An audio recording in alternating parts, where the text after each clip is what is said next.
রোজা রাখা অবস্থায় কি গুপ্তাঙ্গের লোম পরিষ্কার করা যাবে? সর্বপ্রথম যে প্রশ্নটি আমি দেখতে পাচ্ছি সেটি হলো, রোজা অবস্থায় ঘুমের মধ্যে স্বপ্নে কিছু খেতে দেখলে কি রোজার কোনো সমস্যা হয় কি? রোজা অবস্থায় স্বপ্নদোষ হলে কি রোজা নষ্ট হয়ে যায়? ফিতরা কি আলাদা করে রেখে ঈদের পর আদায় করা যাবে? এরপরে প্রশ্ন হলো, রোজা অবস্থায় যদি হস্তমৈথুন করে তাহলে রোজা ভেঙে যাবে কিনা? ভেঙে গেলে যদি সাথে সাথে ফরজ গোসল করে পুনরায় রোজার নিয়ত করে তাহলে কি রোজা হবে? এরপরে প্রশ্ন হলো, রোজা রাখলে হাত পা কাঁপে, মাথা ঘুরায়, শোয়া থেকে উঠতে পারি না, এখন কি করা উচিত? এরপরে প্রশ্ন হলো, রোজা অবস্থা রক্তদান করলে কি রোজা ভেঙে যাবে? শরীর থেকে কোনো কিছু বের হলে নাকি রোজা ভেঙে যায়? এরপর প্রশ্ন হলো, যাকাতের টাকা খরচের খাতগুলো কি কি? পাকা চুল বা দাড়ি তুলে না ফেলে বেছে বেছে কেটে ফেলা যাবে কিনা? যেহেতু এরপরে প্রশ্ন হলো, মসজিদে যদি তারাবির হক আদায় করা না হয় তাহলে কি একাই নামাজ পড়া যাবে? এরপরে প্রশ্ন হলো, রমজান মাসে দৈনিক ওজিফা হিসেবে কোন কোন সূরাগুলো পড়বো? প্রবাসীদের ফিতরা আদায়ের বিধান কি? আমরা তারাবির নামাজের মাঝে বা শেষে কি দোয়া করা যাবে? এরপর প্রশ্ন হলো, জাকাতের টাকা কাউকে না বলে দেওয়া যায় হবে কিনা এবং ভাই বোনকে জাকাত দেওয়া যাবে কিনা? রোজা অবস্থায় স্বপ্নদোষ হলে কি রোজা নষ্ট হয়ে যায়? উত্তর হলো না, রোজা অবস্থায় স্বপ্নদোষ হলে রোজা ভঙ্গ হয় না। একটু আগে আমরা বলেছি, স্বপ্নে যাই কিছু দেখুক মানুষ, তার জন্য বান্দাকে কোনো দায়বর্তা বহন করতে হয় না। তবে স্বপ্নদোষের ফলে যদি বীর্যপাত হয়ে থাকে তার ফলে গোসল ফরজ ঠিকই হবে। এছাড়া স্বপ্নদোষের কারণে রোজা ভঙ্গ হবে না। ফিতরা কি আলাদা করে রেখে ঈদের পর আদায় করা যাবে? না, ঈদের পর আদায় করলে ফিতরা আদায় হবে না, বরং ফিতরা আদায় করতে হবে ঈদের সালাতের আগে। নবী করিম সাল্লাল্লাহু আলাইহি ওয়াসাল্লাম বলেছেন, মান আদ্দাহা ক্বাবলা সালাহ, যে ব্যক্তি ঈদের আগে ফিতরা আদায় করবে ফাহিয়া মাকবুলা, তাহলে সেটা ফিতরা হিসেবে কবুল হবে। ওয়া মান আদ্দাহা বা'দা সালাহ, যে ব্যক্তি ঈদের পরে আদায় করবে ফাহিয়া সাদাকাতুম মিনাস সাদাকাত, 10টা সাদাকার মধ্যে একটা সাধারণ দান হবে। এটা ঈদের আপনার কি বলে এটাকে, ফিতরার যে দায়িত্ব, সেই দায়িত্বের ফলে কিন্তু আদায় হবে না। এরপর প্রশ্ন হলো, রোজা রাখলে হাত পা কাঁপে, মাথা ঘুরায়, শোয়া থেকে উঠতে পারি না, এখন কি করা উচিত? রোজা রেখে যদি কারোর এরকম পরিস্থিতি হয় এবং এটা যদি সহনীয় পর্যায়ে থাকে তাহলে তাকে সিয়াম রাখতে হবে, এই অজুহাতে সিয়াম ভাঙার সুযোগ নেই। আর যদি এটা চরম পর্যায়ে পৌঁছে যায় এবং কোনোভাবেই যদি এটা তারা করতে না পারেন, অর্থাৎ এই সিয়াম রাখতে গিয়ে তার মাথা ঘোরানো এবং হাত পা কাঁপা, এটা যদি চরম পর্যায়ে পৌঁছে, যেটা অসহনীয় পর্যায়ে এবং আশঙ্কা থাকে তার জীবনের উপরে, ডক্টর দেখানোর পর ডক্টরও যদি তাকে রেকমেন্ড করেন, যিনি সিয়ামের গুরুত্ব বুঝেন, এরকম ডক্টর, অভিজ্ঞ ডক্টর, তিনি যদি বলেন যে সিয়াম ভেঙে ফেলতে হবে, তাহলে সেক্ষেত্রে রোজা না রাখার সুযোগ আছে। কিন্তু সামান্য একটু শরীর খারাপ লাগছে, তখন তো রেস্ট করবেন, শুয়ে থাকবেন, কিন্তু রোজা ভাঙতে যাবেন না ঠুনকো অজুহাতে। এরপরে প্রশ্ন হলো, রোজা অবস্থা যদি হস্তমৈথুন করে তাহলে রোজা ভেঙে যাবে কিনা? ভেঙে গেলে যদি সাথে সাথে ফরজ গোসল করে পুনরায় রোজার নিয়ত করে তাহলে কি রোজা হবে? না, এর ফলে রোজা আর জোড়া লাগবে না। হস্তমৈথুন করে বীর্যপাত যদি কেউ করে তার ফলে রোজা ভেঙে যাবে। এই রোজা তাকে পরবর্তীতে রাখতে হবে, রেখে দিতে হবে, এবং এই রোজার ভাঙার ফলে তাকে কাফারাও আদায় করতে হবে। অর্থাৎ একটি রোজার কারণে তার একটা রোজা তো কাজা করতেই হবে, সাথে আরও 60টা রোজার টানা ধারাবাহিকভাবে বিরতিহীনভাবে রেখে দিতে হবে। এটি তার জন্য একরকম শাস্তি এবং এটি জঘন্য অপরাধ বটে। যার কারণে আল্লাহ মাফ করুক, এ ধরনের অপরাধ থেকে আল্লাহ তাআলা হেফাজত করুন এবং এই ধরনের অপরাধ থেকে আমাদেরকে বেঁচে থাকার মতো ইমানের শক্তি, তাকওয়া আল্লাহ তাআলা আমাদেরকে দান করুন। এরপরে প্রশ্ন হলো, রোজা অবস্থা রক্তদান করলে কি রোজা ভেঙে যাবে? শরীর থেকে কোনো কিছু বের হলে নাকি রোজা ভেঙে যায়? রোজা অবস্থা রক্তদান করলে রোজা ভাঙবে না, আর শরীর থেকে কোনো কিছু বের হলেও রোজা ভাঙবে না। তবে রক্তদান করতে গিয়ে যেন এত বেশি রক্তদান করা না হয়, বা দুর্বল শরীরে যদি রক্তদান করা হয় যার ফলে তিনি অসুস্থ হয়ে পড়ে রোজা আর কন্টিনিউ করতে না পারেন, সেই পর্যায়ে যাওয়া উচিত নয়। বাকি এক ব্যাগ রক্ত দিলেন, তিনি নিজের প্রতি নিজের আস্থা আছে যে তার বড় কোনো ক্ষতি হবে না, তাহলে তিনি এটা করতে পারেন। অর্থাৎ এর ফলে তিনি রোজা ভেঙে ফেলতে হবে এরকম দুর্বল হবেন না, তিনি জানেন, তাহলে সেক্ষেত্রে রোজা দেওয়াটা এটা রোজা ভঙ্গের কোনো কারণ নয়। আর শরীর থেকে কিছু বের হলে রোজা ভঙ্গ হবে না। আমরা অনেকে মনে করি শরীর থেকে কিছু বের হলে রোজা ভঙ্গ হবে, কেউ একটু বমি করেছেন অল্প স্বল্প, তাদের রোজা ভঙ্গ হবে না, রক্ত দিয়েছেন এক ব্যাগ, তাদের রোজা ভঙ্গ হবে না। তবে ইচ্ছাকৃত বমি করলে সেটি রোজা ভঙ্গের কারণ হবে। মূলত শরীরে কোনো কিছু প্রবেশ করলে, শরীরেও না, পাকস্থলীতে, পেটে খাদ্যের কাজ দেয়, এরকম কোনো কিছু হলে সেটি রোজা ভঙ্গের কারণ হবে। এরপর প্রশ্ন হলো, জাকাতের টাকা খরচের খাতগুলো কি কি? জাকাতের টাকার খরচের খাত সম্পর্কে আল্লাহ রাব্বুল আলামিন সূরা তাওবার 60 নম্বর আয়াতে 8টি খাতের কথা বলেছেন। তার প্রথমটি হলো ফকির, দ্বিতীয়টি হলো মিসকিন, অর্থাৎ যার অল্প আছে, যা দিয়ে তার দিন ভালো করে চলে না, একান্ত মৌলিক প্রয়োজনটা পূরণ করতে তার কষ্ট হয়, তিনি, অথবা যার কিছুই নেই, এই উভয় শ্রেণী মানুষ। আর তৃতীয়ত হলেন ওয়াল আমিলিনা আলাইহা, জাকাত কালেকশনে যারা নিয়োজিত থাকেন তাদেরকে ইসলামী রাষ্ট্র বেতন হিসাবে জাকাত থেকে দিতে পারবে, যারা জাকাত কালেকশনে থাকবে।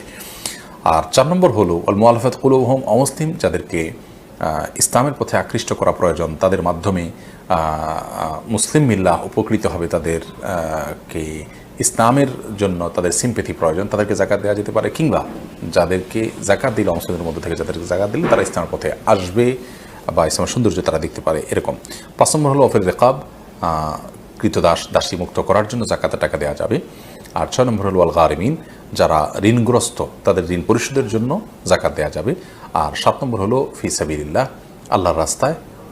আল্লাহর রাস্তা বলতে অনেক উলামায়ে কেরামের মত হলো জিহাদে যারা লিপ্ত তাদেরকে জাকাত টাকা দেওয়া যাবে। আর 8 নম্বর হলো ইবনে সাবিল, মুসাফির বা পথিক, যার সাথে পর্যাপ্ত টাকা পয়সা নিয়ে খরচ করার মতো, হয়তো তার বাড়িতে ঠিকানা গন্তব্যে অনেক টাকা পয়সা আছে, তো এরকম পথিক মুসাফির তাদেরকেও জাকাত দেওয়া যাবে। এরা হলেন জাকাতের খাত। এর মধ্যে থেকে যে কোনো একটা খাতকে, যেমন গরিবকে, একজন মিসকিনকে আপনি জাকাতে টাকা দিলেই জাকাত আদায় হবে। এরপরে প্রশ্ন হলো, মসজিদে যদি তারাবির হক আদায় করা না হয় তাহলে কি একাই নামাজ পড়া যাবে? মসজিদে তারাবি পড়তে গিয়ে যদি খুব বেশি হুলস্থুল করা হয়, খুব বেশি তাড়াহুড়ো করা হয়, যার ফলে অর্থের মধ্যে বিকৃতি সাধন হওয়ার আশঙ্কা থাকে, বড় ধরনের ত্রুটি হয়, কি পড়া যায় কিছুই বোঝার উপায় নেই, রুকু সিজদার মিনিমাম যেটুকু প্রয়োজন অপেক্ষা করা কমপক্ষে সেটুকুও যদি কেউ না করে, তাহলে সেক্ষেত্রে অবশ্যই আপনি বাসা বাড়িতে অন্য আরও কাউকে সাথে নিয়ে জামাত করতে পারেন, কিংবা একাকিও তারাবি পড়তে পারেন। কিন্তু ফরজ যে নামাজ আছে সে নামাজ অবশ্যই জামাতের সাথে মসজিদে আপনাকে আদায় করতে হবে, সেটা এক মসজিদে না হলে অন্য মসজিদে। আর তারাবিটা আপনি বাসায় আলাদা জামাত করে আদায় করতে পারেন, বিশেষ করে যখন এই অজুহাত আপনার থাকবে।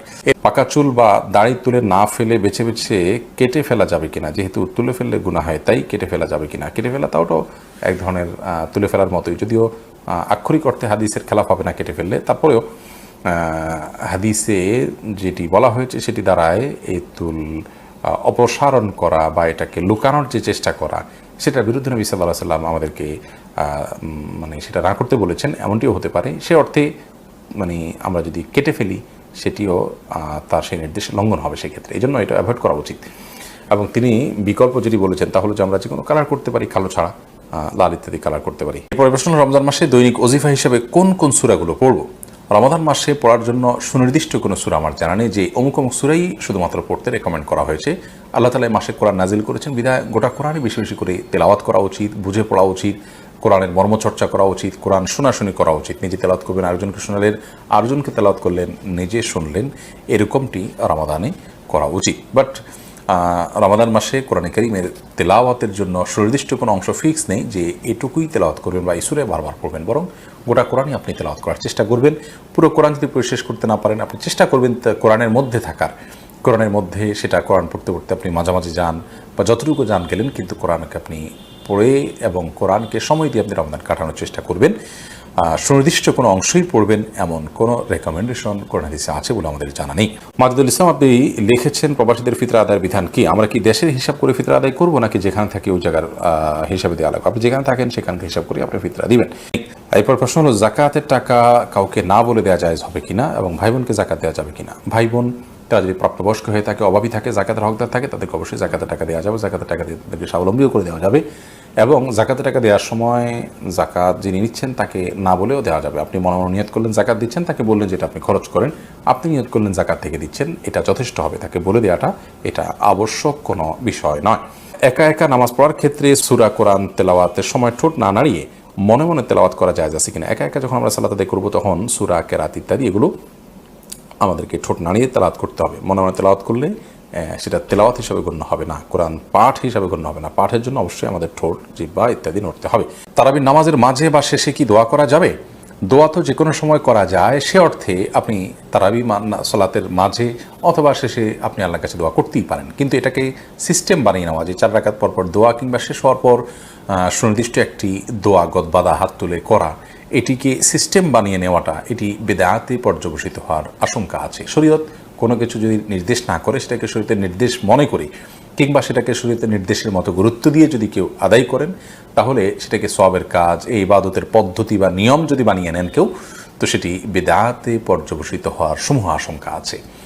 আপনি নিজে থেকে এমনি কখনো দোয়া করলেন, কখনো করলেন না, সেটা একান্ত আপনার ব্যক্তিগত বিষয়, কিন্তু সুনির্দিষ্ট দোয়ার ফরম্যাট ঠিক করে নেওয়ার কোনো সুযোগ কিন্তু নেই। এর পরের প্রশ্ন হলো, রোজা রাখা অবস্থায় কি গুপ্তাঙ্গের লোম পরিষ্কার করা যাবে? উত্তর হলো করা যাবে, কোনো অসুবিধা নাই। এর ফলে রোজার বাস। আমাদের এই ভিডিওটি যদি আপনার ভালো লেগে থাকে তাহলে ভিডিওতে একটি লাইক দিতে পারেন এবং আপনার প্রিয়জনদের সাথে শেয়ার করতে পারেন, এবং এইরকম আরও ভিডিও পেতে আমাদের ইউটিউব চ্যানেলটি সাবস্ক্রাইব করে পাশে থাকা বেল আইকনটি অন করে দিন।